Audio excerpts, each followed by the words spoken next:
Να πάρουμε, ακούω, σκληρά μέτρα. Σκληρά μέτρα για ποιους? Να παγώσουμε τους μισθούς και τις συντάξεις των εργαζομένων? Θα λύσουν το πρόβλημά μας τα 500 εκατομμύρια ευρώ που θα εξοικονομήσουμε από τους μισθωτούς και συνταξιούχους? Είναι λάθος το πάγωμα των μισθών όταν πρέπει να ενισχυθεί η ζήτηση στην αγορά για να βγούμε από το τέλμα. Είναι λάθος η περικοπή των δημοσίων επενδύσεων όταν αυτή η χώρα χρειάζεται να επενδύσει στο μέλλον της. Είναι λάθος να φορτώνονται φόροι τα μεσαία και τα χαμηλά εισοδήματα όταν αυτό που χρειάζεται είναι να υπάρξει δίκαιη αναδιανομή και να πληρώσουν οι έχοντες και οι κατέχοντες. Και είναι λάθος βεβαίως να κοροϊδεύουμε τους πολίτες. Τα μέτρα που περιλαμβάνονται σε αυτό το νομοσχέδιο είναι βασικά εισπρακτικά, κοινωνικά άδικα και αντιαναπτυξιακά. Είναι η προτελευταία πράξη ενός φορολογικού εγκλήματος. Αντί να στηρίξει, η κυβέρνηση φορολογεί. Εμείς γι' αυτό μιλάμε για κυβέρνηση των φόρων. Το στίχημα για το ΠΑΣΟΚ είναι η συνέπεια σε ένα πρόγραμμα που δεν είναι ένα πρόγραμμα που τάζουμε λαγούς με πετραχίλια. Δεν κάναμε αυτό που έκανε ο κ. Καραμανλής το 2004, να υποσχεθούμε τα πάντα στους πάντες. Στις συνθήκες κρίσης, κατά κανένα τρόπο δεν πρέπει οι εργαζόμενοι να πληρώσουν το λογαριασμό. Ειδικά στις συνθήκες κρίσης, πρέπει να υπάρξουν μέτρα στήριξης του εισοδήματος. Δηλαδή, όταν η ΓΕΣΕ βγαίνει χτες και λέει ότι 2.200.000 άνθρωποι ζουν κάτω από τα όρια της φτώχειας, όταν βγαίνει και λέει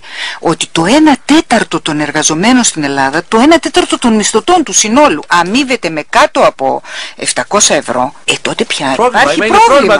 Δηλαδή, δεν μπορείς αυτούς τους ανθρώπους να τους πεις θα σου παγώσω το μισθό. Πρέπει να τους δώσεις τις αυξήσεις, διότι αυτό είναι ένα θέμα διαπαιδαγώγησης, και να τους δώσεις και έκτακτο επίδομα αλληλεγγύης. Εγώ συμφωνώ ότι δεν μπορεί να συνεχιστεί αυτή η πραγματικότητα στη χώρα, δηλαδή να δουλεύει ένας 30 χρόνια και να παίρνει 800 ευρώ σύνταξη. Το ΠΑΣΟΚ δεν θα επιτρέψει η οικονομική κρίση που υπάρχει στη χώρα μας να γίνει άλοθη για την καταπάτηση των εργασιακών δικαιωμάτων. Βάζουμε τέλος στη ζούγκλα της εργασίας στον ιδιωτικό τομέα. Η κυβέρνηση αποδεικνύεται τυφλά σκληρή. Μειώνει το εισόδημα των εργαζομένων. Επιβάλλει μέτρα τα οποία είναι μονόπλευρης λιτότητας, χωρίς να ζητάει ανταλλάγματα από την πλευρά της εργοδοσίας και χωρίς να τα εντάσσει όλα αυτά σε μια αντίληψη για την ανάπτυξη της χώρας και βέβαια σε ένα σχεδιασμό για την καταπολέμηση της ανεργίας. Μαζί με τον ελληνικό λαό δεν θα επιτρέψουμε ούτε τη διάλυση της δημόσιας κοινωνικής ασφάλισης, δεν θα επιτρέψουμε ούτε τη διάλυση της ΔΕΗ. Εμείς ξέρουμε που θα βρούμε τα λεφτά και είναι 2,5 με 3 δις για να ξαναξεκινήσει η οικονομία. Και αυτά,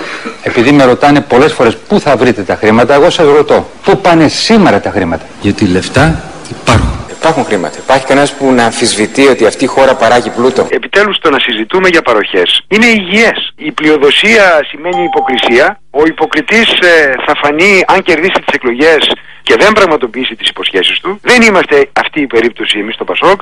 Μπορούμε καλύτερα και περισσότερα από τη Νέα Δημοκρατία και δεν είναι κακό να το λέμε. Η καλύτερη απάντηση είναι η συνέπειά μας.